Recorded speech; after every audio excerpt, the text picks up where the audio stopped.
how about we first of all talk about something lighter, something a bit better? Because we've all seen The Penguin. I haven't. Over the past few days. Oh, right, most of us have seen The Penguin. I've seen everything else. Yeah. But it turned out surprisingly good. I must admit, it was a show that I had absolutely zero interest in watching. I knew nothing about it. I had seen none of the marketing for it. It just felt like something that was completely pointless, and it was going to be another Gotham Knights or another Pennyworth or any one of the 200 other spin-off Batman shows that they've created over the years. But people seemed to like it, and so I gave it a go, sat down and watched the first episode. And I have to admit, I was genuinely quite impressed with it. I thought it was a great performance by Colin Farrell. I think it was a pretty well-structured, well-written, pretty decent crime drama that didn't get bogged down in the superhero stuff at all. And if you're going to do a show like this, I think this is probably the way to go about it. I think they did a really good job. Yeah, Don't know how you guys felt. Well, I think it was his role is some of the best, best central performance in a show I've ever seen. I completely forget that I'm watching Colin Farrell. I actually found myself at one point going, "Sorry, who's playing this role again?" Looking on Google, and that's oh no, of course it's Farrell. You just, it's so immersive, his performance, and of course plaudits to the makeup team as well, who've done a fantastic job. And it doesn't look like a guy in heavy makeup; it just looks like a guy with a deformed face. So you really forget about Farrell when you're watching the show, and that's what you want. You want that. You want to be invested in the world. And this is basically Scarface, but with the Penguin. And I'm completely okay with that. If that's the show, if that's what the show's going to be, him rising up through the mob, offing people on the quiet, I'm completely down with that. As soon as they put someone with a cape in it, I'm going to be, oh, really? Do we have to have Batman in? So that's why I haven't watched it. Because I'm like, what's the point of Gotham without all the Gotham stuff? I think you probably have to see it on its own merits, as just like look at it more as like a standard crime drama, I suppose, that might have some allusions to the superhero genre, but for the most part, it's its own thing. I think it keeps the aesthetic of Gotham pretty much intact. Like what you saw in the Batman is essentially what you see here as well, maybe just broadened out a little bit. It is just a stand-in for New York. You've got like Brooklyn and stuff and all the different boroughs that, sometimes are referenced, but just a bit more stylized and a bit more gritty and raw, like you would expect. But yeah, honestly, I was so... Sorry, go. Sorry. No, you go. I was just gonna say I was genuinely shocked at how good it was, because it's kind of like I get that it's an unpopular opinion, but I loved the Batman 2022. But I also feel like Matt Reeves and everybody involved with this show insisting on grounding it so much is driving me nuts. Like, if he doesn't end up with an umbrella that shoots, what is the point of making a show about the Penguin? So I feel like perpetually grounding it and being afraid to make it a superhero thing, and like, yeah, we don't want to bring in Batman. Okay, well, this guy doesn't exist without Batman. But I will say that I love the direction it's taking already. After being exposed to Agatha all along and the Acolyte and all this other bullshit, it feels like I finally got some good food. And Kristen Milioti is such proof that if you write a good script for a woman in a TV show, people are not going to lose their minds, because she was scary, she was nuts, she was intimidating, and they didn't have to like put that on a t-shirt and have Kathleen Kennedy wear it out of the house. Like, it was just, I had like a moment about it. I thought it was so good. No, I liked her performance, and she genuinely came across as someone who could do fucking anything at any moment. Like the scene where she's having dinner with the Penguin, and like she's like shoveling the food into her mouth, just like being weird as fuck. And I just felt like at any moment she could just like draw a gun and start shooting people in the restaurant. She's that kind of character. Very good at having crazy eyes. Yeah. But I think her power is not so much about her ability to bust heads physically. It's like the fact that she's the head of a really powerful crime family, and she can essentially, if she wants someone dead, she can make it happen quite easily. That's what makes her intimidating, and she plays it really well. I mean, credit to her.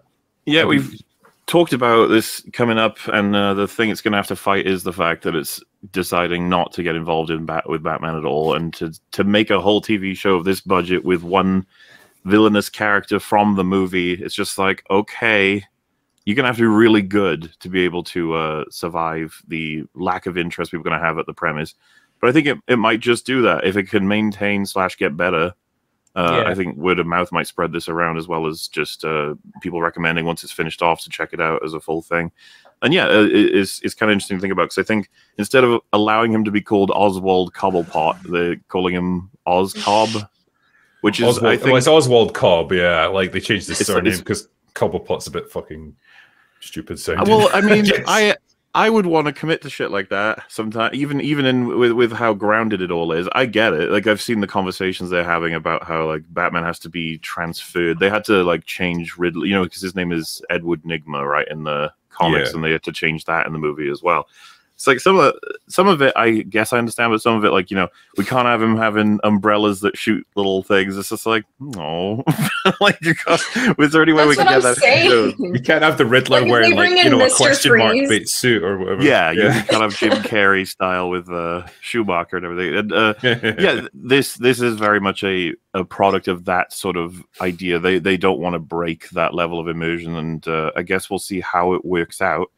But yeah, it's got a bit of an uphill battle to fight to get an audience that might be like, "Where's my Batman?" Which I'm kind of with Gary on this to an extent of just like, why the fuck are you guys so afraid of using Batman in like these shows? It's insane. Well, this is I like mean, the I wonder 17th if- one. Well, I do wonder if they're going to use this show to then set up another movie where the Penguin is now the crime lord of Gotham, and that's when he's going to be much more powerful, and that's when he's going to take on Batman in a movie. I think so. The issue is you can't become the crime lord of Gotham without meeting people like Batman or the other villains that Batman fights. These are all characters in the same city. And I keep coming back to, and maybe when I watch it, I'll change my mind, but I keep coming back to, if it's got nothing to do with kind of the Gotham verse and all the characters in it, why not just make it your own IP? Are you just using that as a brand to get people in? Is that... Well, Yes. yeah, 100%. Well, That's exactly what they're doing. Yeah, we've seen Yeah, I this don't like before. that, though. They've done it Because if we before. said like, oh me, yeah, it's we're like just taking up we're, well, if you were to say like, essentially, we're just going to make like a Sopranos knockoff, who's going to want that? Like, this is tied into the IP. It's trying to capitalize on the audience that came with the movie, obviously, but kind of doing its own thing. I mean, I don't blame it for doing that. I totally get your criticism of like, okay, if you're not even going to really acknowledge the film, then what's the point? I suppose it's too early to tell as well. When we're only one episode in, there might be a lot of references to Batman. We don't know. To an extent, is how it feels with a lot of shows that don't claim to be doing that. Like, take, for example, the Halo show. That was just some insane person's set of ideas of what they wanted to do, and they used Halo as an IP to try and sell it.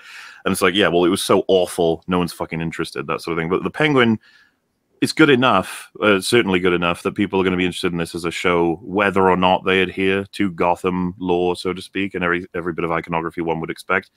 But they know, I get the impression they're probably aware of how powerful a lot of that is, and they probably will reference Batman, I'd have to imagine. And like, from judging from the first episode, he might not. They can move around why he wouldn't necessarily bump into directly with Batman until maybe they, you know, tease it at the end of the season or something like that. And if the show is really successful, I could totally imagine them being able to draw in more support for maybe bringing in Robert Pattinson or something like that in a season 2.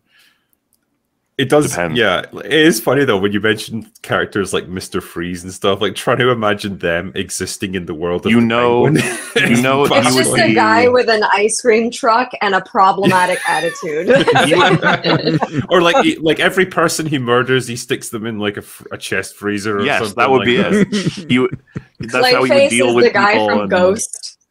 And you would have like a dark blue suit as opposed to any kind of blue skin or blue like references all icy stuff. It's like, yeah, that's how they're always going to do stuff like this. And to be honest with you, there's so many Batman villains that they're going to have to avoid because they're just in and of themselves way too goofy for this kind of grounded approach. But yeah. I wanted In to some ask ways- you guys what you thought of the kid. Sorry, Morna, I thought you were done there, but what you thought of the kid in the Vincent. show. Yeah, because for me, at the beginning, I wasn't sure about him, and I was thinking, oh, this feels like the weak link. But when they had that scene where the Penguin was going to murder him and then he didn't, I thought, okay, this is kind of getting interesting now. It was pushing the believability of the universe a little bit, but I'll see where I'm a bit. The jury's out on him for me at the minute. We'll see. I honestly, I had a moment because this is the kind of show it is, where I almost thought like, oh, he's going to give this big impassioned speech, and you think that the Penguin's going to take him under his wing, and he's going to become like his protege, and then he will just straight up shoot him when his back's turned, like at the last moment. And obviously they didn't go that route, but he seemed almost like that kind of character, and I like that unpredictable element that this show seems to have, where you kind of feel like he could be capable of doing something like that. But yeah, like the kid's fine so far. Happen. He's obviously got a long way to go in terms of character development, and he's just green at the moment. But I think the only thing that stuck in my mind was right at the end where Penguin's getting interrogated and like right on the verge of being executed. And wow, he timed that perfectly. The car crashing into the fountain with the dead body inside. It's like, damn, it's like he was watching the entire thing, but he couldn't possibly have been. So I don't quite know how he pulled that off, but okay. There's, I actually kind of like how he stumbles across the kid and how they start to rely on themselves. But yeah, I think it was a little bit of a thing for me to have to buy that when they were in where they are, and Penguin has to make a decision. I was like, obviously Penguin would make the decision, that he doesn't, and I was like, all right, I think the rest of the show is going to justify that better when we get more history on the Penguin, because of there's certain things the kid says. And I think it's supposed to be the Penguin sees himself in the kid trying to, you know, and I think they're going to try and give more flesh to that as we go along. But yes, as to what Drigger said, that kid is the greatest sudden henchman you could ever have picked up, ever. He's kind of like Penguin's Robin right now. I mean, even like when Batman finds Jason Todd, he's trying to take the rims off the Batmobile in most of the origin stories. So I kind of thought like that was so, I don't know if that was supposed to be as cheeky as it was, but I thought it was so cute. I mean, I don't know that cute is the word I would use, but I just thought it was funny. I think the show does a great job, like particularly in the space of one episode, to really humanize the Penguin to the point where you root for him a little bit. And I guess you're kind of meant to be conflicted on it because he is ultimately a crime lord who's not above killing people, and probably innocent people at that. But you get that little conversation that he has right at the beginning with Carmine's son, talking about the former mob boss that he once knew, who, you know, knew everyone's name, and he tried to help people out. When he passed away, he had a parade, and he looks so nostalgic about it and so inspired. Like, you get that that's what he wants for himself. Like, he wants to be a force for good. Yeah, he's going to work outside the law, but like, he ultimately wants to be remembered for having been a good man and having helped his people around him, and to get that parade for himself.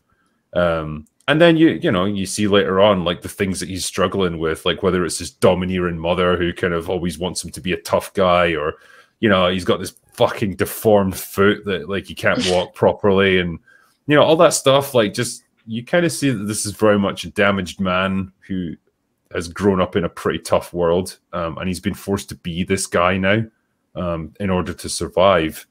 But he kind of hopes for something a little bit more. He hopes for something better for himself, which I think makes for an interesting combination for a villain like this. Yeah, they've given him a lot of depth, even in episode 1. And I thought, yeah, this, you know, I'm finding watching this guy interesting. It's not just the performance, it's the writing. And good writing is, we're really missing that. You know, don't get me started with Rings of Power, but here I felt the people that were steering this ship, they feel like they've got a cohesive vision for this show. At least so far, so good. You know, I let's wait and see, but it feels like somebody sat down and said, this is what this is gonna be. It's going to be this kind of show. You know, this is what we're going to do with the main character, and it just feels like it's being led by somebody, and that, you know, great movies and shows always are not by a committee. This doesn't feel like a show that was made by committee to me.